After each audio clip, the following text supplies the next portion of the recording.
สาวล้านสี่โครงกันน้ำก็ผู้ละแสนสองแสนผู้ละล้านสองล้านนอโฮมกันสาวคนมาเป็นเจ้าภาพในยอดหนึ่งกันญาติโยมเนาะผู้ละล้านเนาะดังนั้นญาติโยมผู้ใดมีศรัทธาอยากจะร่วมยอดโครงการต่อเจริญพรและการเกี่ยวกับโฆษณา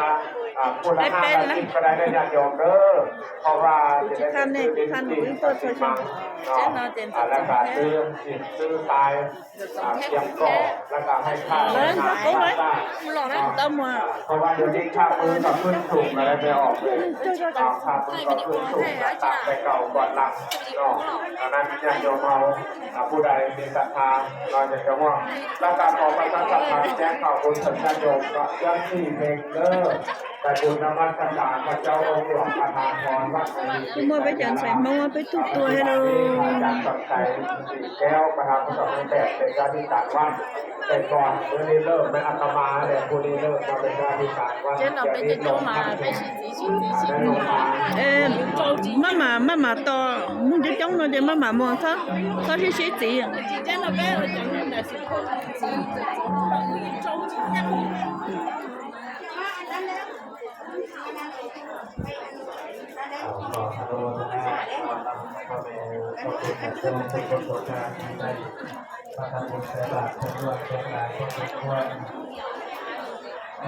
โยมเขาได้ร่วมกับกันประกาศรักษาไว้เข้าสู่ข้อประเทศที่รักษาธรรมมาเยี่ยมแล้วที่ประเทศไทยเป็นบรรยากาศของวัดประชาชนเสด็จเกี่ยวกับคนในเขตของเราไปให้ได้กินพุทธไฟฟ้าด้วยปวดไรเกิดด้วยคนโดนทำบุญกินพุทธมาหน้าละเนาะเราคนเป็นการสร้างผู้ผ่านเราที่จะได้เพื่อนสาธุอนุโมทนาท่านบุญมีบรรทัยโมทนา50 พันกีบเขาเอาบุญเพลงบ้านเทวัดแล้วปูโมทนาสร้างกุฏิแล้วจะมี700,000 กีบเอาสาธุอนุโมทนาบุญคำนำสู่บุญด้วยนำสู่เด้อเอาแต่สองก็ได้ไปออกกินแล้วจังไปแล้วจังกินหลายคนปนี้น่ะแล้วเปิดได้ไม่ออกยังเปิดอยู่บ่ไปเคมพ่อแม่ครูบาอาจารย์เลยเนาะสุทำเป็นเคมทำพาจังหันไปเด้ออันนั้นก็คือจะภาพเจ้าบริษัทธาและญาติโยมทั้งหลายเนาะท่านขออนุญาตพระอาจารย์สอนชัยก็ได้ก็เจอดิมนต์พระอาจารย์สัจจันทร์ก่อนและเรื่อง4 เพลงแต่คนเก่าเอาไว้เอาไว้เขาไม่ให้ได้แบบอาจารย์คณะประกาศกันได้เรื่อง4 เพลงไปคุณนมัสการพระเจ้าองค์หลวงเนาะนี่เป็นอันใหญ่เป็นขวางเนี่ยผมเป็นอันน้อยๆเลยหลังก็หลังเยอะไม่ออกหน้าก็หน้าเยอะแล้วก็พี่น้องมางานก็เมาเพื่อลงงานเด้อก็ถ้าเส้นกว่างเราไม่ได้อันเยอะๆอันหลวงอันมัดพระธาตุกับพระธาตุหลวงวัดกับวัดพระหลวงบัดนี้กับบุญพระเจ้าองค์หลวงได้บัดในวัดไทยนี่นะก็บัดนี้กับวัดอาจารย์ใหญ่ผมมากับวัดนาโอหลวงวัดนาโอหลวงโอเงินโอคำได้นะโอนทองได้วัดสี่พรมกับวัดพระเจ้าใหญ่องค์หลวงนั่นก็ได้เนาะวัดพระเจ้าใหญ่องค์ตื้อองค์หลวงนี่แต่เนี้ยเยอะๆนะใครเป็นกว่างนะปร้อยหน้าเนาะคนน้อยอยู่แล้วหลังจากตัดจะหันแล้วเนาะขอนิมนต์5 องค์เนาะได้มาจากน้ำกองทานเด้อนิมนต์พระอาจารย์บนกว้างมาสวรรค์นิมนต์พระสีพรวัดพลไสนิมนต์พระตุลีวัดสีพงนิมนต์พ่อคำโพวัดน้ำท่าแล้วยังอีกองค์หนึ่งพระอาจารย์บนกว้างจัดให้เด้อท่านสาธุลมนำบัตรอุโมทนาอีก100,000 กีบขออนุโมทนานำข้อสีฟ้าพานุวงศ์ฮะขายรถสีพามอเตอร์บัตรพลทองแล้วก็โปรโมทนามาเติมอีก500,000 กีบเอาสาธุอนุโมทนาเด้อพูดว่าตอนนี้รถเรียบร้อยกำลังขายได้ดีได้พอสีฟ้าว่าไปในราคาพิเศษเด้อดาวก็ได้ซื้อรถเล็กดีเพื่อนว่าผมเป็นตมาโฆษณาขายก็ได้ว่าให้ฟังซื่อก็ แล้วก็อนุโมทนาดอกแม่คำแพงบ้านเพียววัดน้องปอมรณาเต็มอีก100,000 กีบอาสาธุอนุโมทนาน้องบุญคำนำสู่เด้อไม่ออกเพียววัดก็เอาก็จะหัวได้ไวๆเด้อก็จะหัวได้มาอยู่ไวๆได้บ้านเพียววัดเขาเด้อครับที่สั่งบรรยากาศได้เป็นจังห เปลี่ยน วะ บัตรเฮาแล้วบุญ คือเราบอกว่าการเพียววัดพาเดียวกันผู้ละ จันเอาแม่ข่าวไปอยู่กันได้น่ะ กันนี่ เนาะบอลเอาแม่ข่าวไปอยู่กันได้น่ะเอาแม่ข่าวไปอยู่บัตรก็เอากันไปอยู่แล้วบ่ไปน่ะ ยันพระเสีย เอาสุดเจ้ามากินข้าวสุดเจ้าส่งข้าวกันกินน่ะกันก็ไปย้อนแล้วบ่ ยันพระเสีย มีผู้เลี้ยงวันนี้น่ะสุดก็เลี้ยงกันเลยกันที่ไปสมัครอยู่กันไปสมัครอยู่กัน เจริญรุ่งเรืองสิดาวเขาสิแก้วเป็นว่าแล้วนะครับน้องวัฒนาเป็นแค่ก็ขอให้เอาไปตกงานเป็นขาเป็นท่องก็เป็นคนอะไรก็ใครก็เลิศเถิดให้มีอายุมากกว่ายืนเป็นห้องพอห้องใส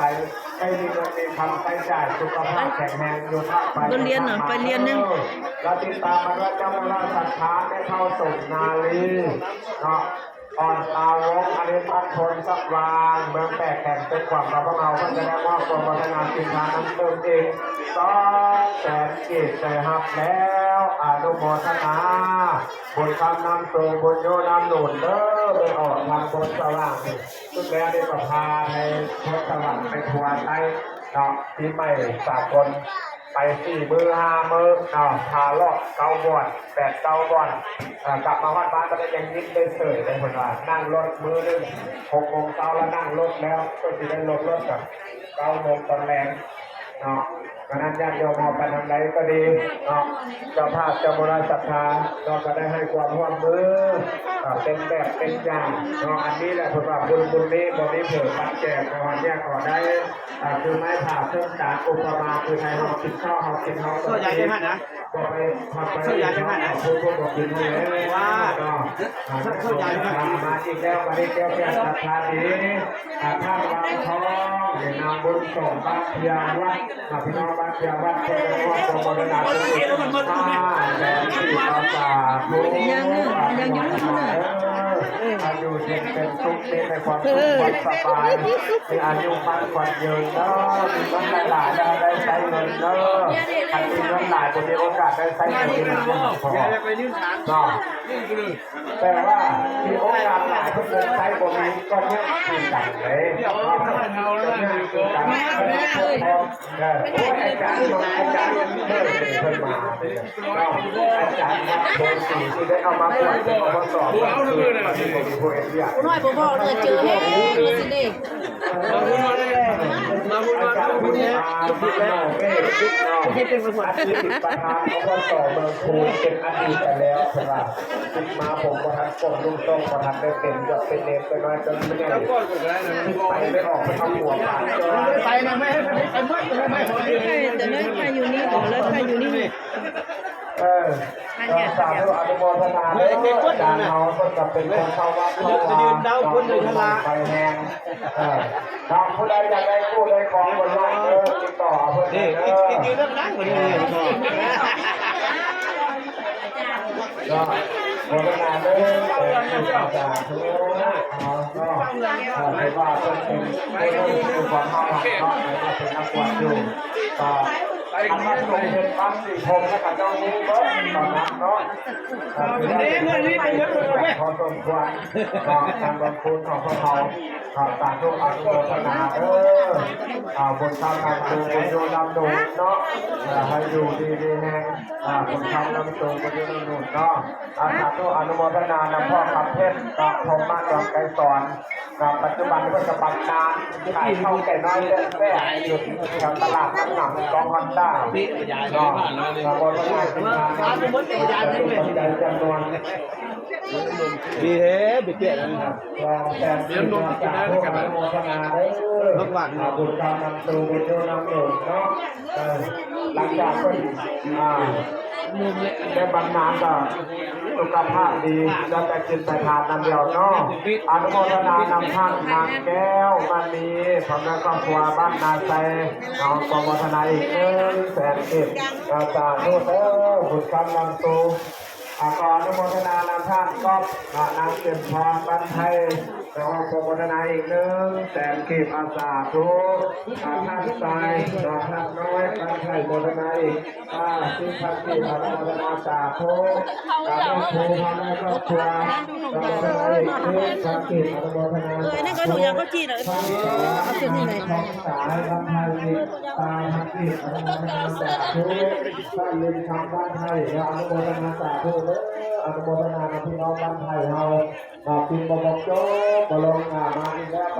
ฝึกคุณมาเดินเนอะ ท่านบันไซเราบ้านเมืองละอันนี้ก็ได้เราก็จะมาโมทนากำลังต้องแต่ปีภาษาทั่วเลยอันนี้ก็เป็นพ่อพระเนาะพ่อเจ้าพ่อพระได้เป็นรักเป็นรัก จีปูนเดินเนอะจีปูนเดินเนอะเป็ดถอดย่าตื้อปอนเนี่ยเจเป็ดถอดเทียมื่อโดนนะจิมุนท่าอย่างนะย้อนลูกจิมุนนะ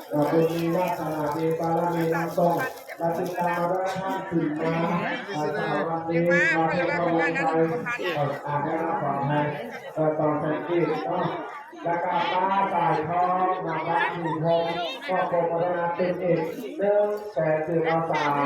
อาผู้ใดอยากไปปุ๊บไปอ่านอย่าให้ผู้ว่าเป็นอีกที่เอาไปอ่านเอาไปจีบนอนเดินเนาะเ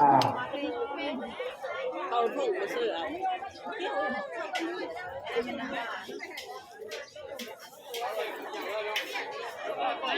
เอาจนตื่นจนแบบ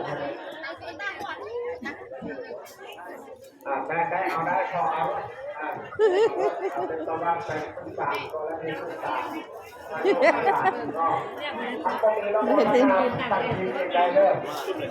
ละตีถุงไม่เท่าไรลูกขึ้นทะเลโฆษณาอยู่100 ล้านเลยดีเนาะตีถุงนี่ไม่เท่าไร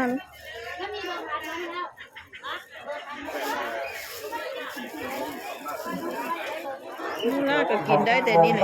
เราจิตเป็นโมทนา100 ล้านก็ผิดทั้งหมดเอาขึ้นเราจะไม่สั่งท่านโกวิปากำออน57 มาพระทุกตานี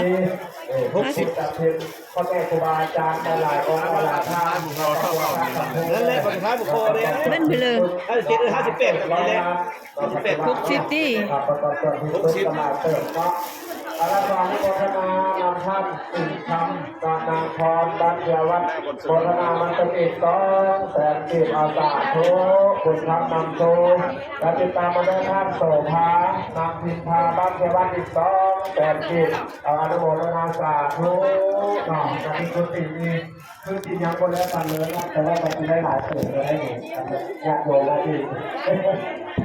การคุณติได้น้อยไปมันจะได้หายเลยเรื่องออกพ่อแต่จะมาสร้างหัวขวานน้อยมันจะร้อยไปล้างไปแล้วอย่างนี้เนาะเบอร์พันพ่อแล้วเบอร์พันนี่มันเสือตู้กับเสือต้นประมาณงานนี่ง่ายติดปลายนะโทรพันนี่เบอร์พันนี่คือมีคนพาไปทุกท่านได้อ่ะเอาวางนี่มันจับไปเลยนะแต่ถ้าออกไม่ออกครับตัวก็เช็คบ้างนี่หรอแล้วก็เรียกว่านายรักนายใจเยอะขัดทะเลขัดเสียงบนนี้จะบอกคำทันทีรักมาใจว่าโกมานาอีก200,000อาสาผู้อนุโมทนา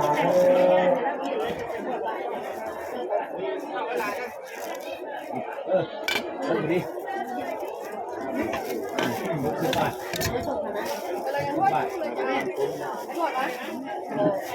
เอาคนเขาได้ด้วย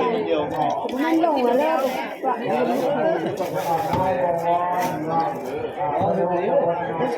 มันจะลงตัวออกอีกนึงก็ได้คืนไปเอาเงินมา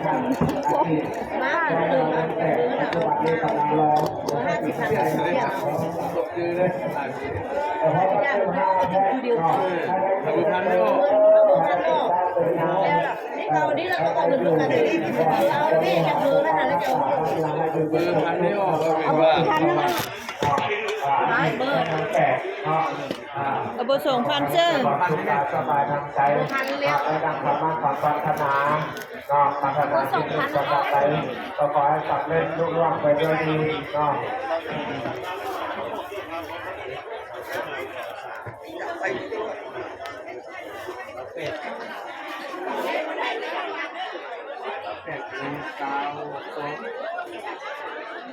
แม่เท่าวันสอนเนาะพวกกรมพัฒนาตัวเอง เอามันไปกันเลยอีกเลยอีพร 50,000บอก สำนักกองกันบนพระเวทบ้านหัวขวาไม่ออกยังหลายจะบรรยายให้เลยเนาะ ล่ะลูกบอกไปป้อนนะลูกจะไม่ได้เลยเด้ออยู่นี่ท่านึง บนพระเวทบ้านหัวขวาเลยสองสิบห้านักศึกษาบนต้นถึงจองโมทนาวัดแต่เรื่องของสองสิบห้านักศึกษานะครับ อันนั้นหัวตัวที่มันรับ เพราะว่าเป็นพระเวทบ้านหัวขวาทุกทิศเลยก็แล้วรอให้โมทนานำให้ของเสื้อตื้นจะเป็นเลย บ้านน้ำมันก็แซ่บเปิดแซ่บอยู่แล้ว 30 ลายแล้วเนาะ30 โลเนาะ จากที่อนุโมทนาก็จำนวน5ที่ทางจิตอาสาทุอนุโมทนาบุญธรรมนำสู่บุญโยนำหนุนก็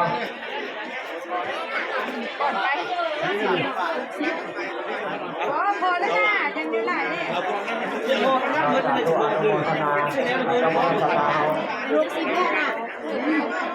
พอแล้วเอาเงินเพื่อกัน60,000แล้วจะเป็นใส่บาตรแล้วก็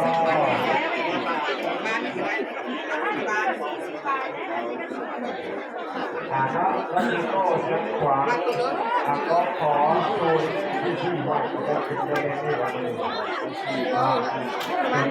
นี่พระราชการตาสวยในพระจิตป้าเป็นธุระปรับปังนอกพระนวคุณมาถามแล้ว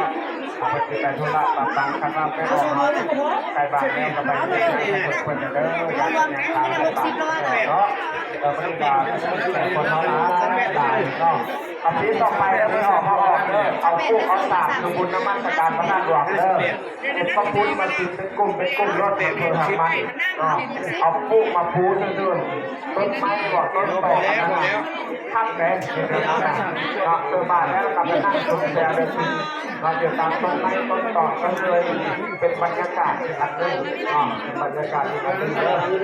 ปีหน้าเป็นนักเล่นบ้านก็เย็นเลยยันบ่แซ่บแล้วเราบ่กินแต่ว่า เข้าหนุ่มข้าวต้มกระดูกนี่น้ำไม่ได้ว่าอะไรคุ้มเนี่ยหรอเจ้าข้าวต้มข้าวแขกข้าวต้มเชฟได้ดีเนี่ยการลอยการลงราคาอีก50,000พันน่าเลยมือหน้า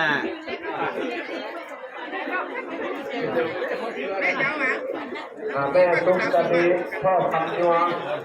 ก็ส่งกองพุทธคัน